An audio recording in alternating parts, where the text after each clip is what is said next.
Le projet d'appui à l'élimination des violences faites aux femmes et aux filles est un projet qui est pertinent.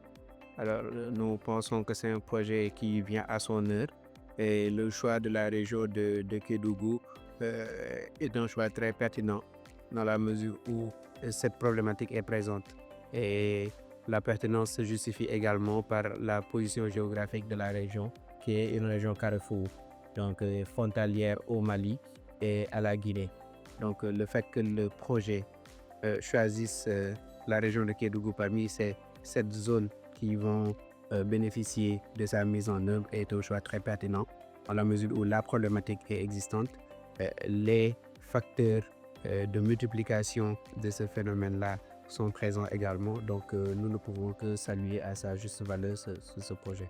Kédougou est une zone aurifère avec une exploitation minière traditionnelle qui occupe une majorité de la population juvénile. Donc, nous avons cette exploitation traditionnelle, nous on appelle ça dans nos langues des Djoura.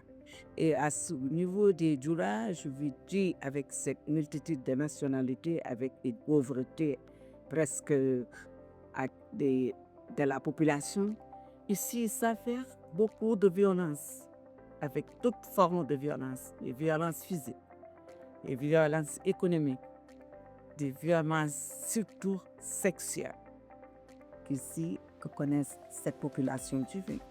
Beaucoup de défis sont à relever. Le premier défi, c'est le défi lié aux normes sociales.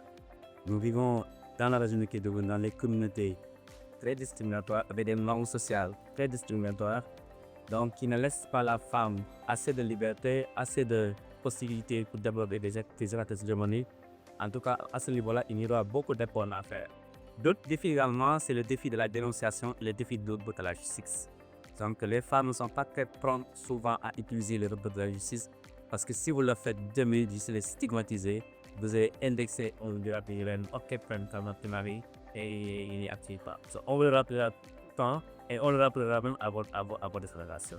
Donc, il y a également ce défi lié à la position transfrontalière de la région. Donc, avec des frontières très poreuses, donc, il est difficile en tout cas d'éradiquer ces phénomènes-là si de l'autre côté, il n'y a pas d'initiative cellulaire dans ce sens. Nous sommes au Sénégal, nous avons des réalités sociologiques.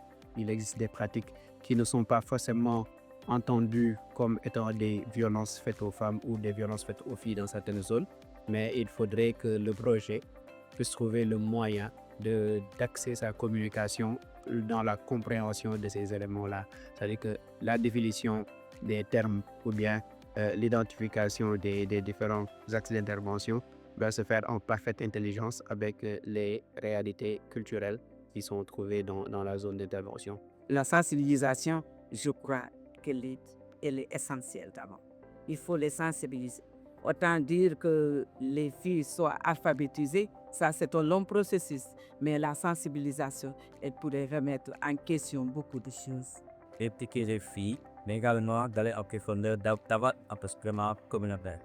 Donc nous sommes rendus compte qu'effectivement, les initiatives que nous avons évoquées dans le passé ont accordé beaucoup d'importance, beaucoup de place pour eux et ça nous a valu vraiment des résultats. Et les personnes âgées étant ce qu'elles sont déjà, donc ayant déjà leur mentalité, il est difficile de les amener à changer de comportement. Mais pour les jeunes qui viennent d'intégrer la sphère de la vie, donc ces jeunes-là est aujourd'hui beaucoup plus propice, beaucoup plus prompt à s'approprier des enseignements, à s'approprier des changements de comportement qui sont de réalité là-dedans. Il ne faut pas que ce projet soit considéré comme un projet de ONU Femmes. Il ne faut pas que le projet soit considéré comme étant un projet d'une portion ou bien d'un groupe bien déterminé de personnes, mais que l'ensemble des parties prenantes, l'ensemble des acteurs et l'ensemble des couches qui sont présentes, l'ensemble des forces vives de la région doivent s'approprier ce projet-là et être conscients de leur rôle. Donc c'est un projet qui est collectif, qui dans sa démarche s'est voulu inclusif pour sa préparation. Donc la mise en œuvre doit être tout à fait inclusive et pour que les résultats probants puissent être enregistrés.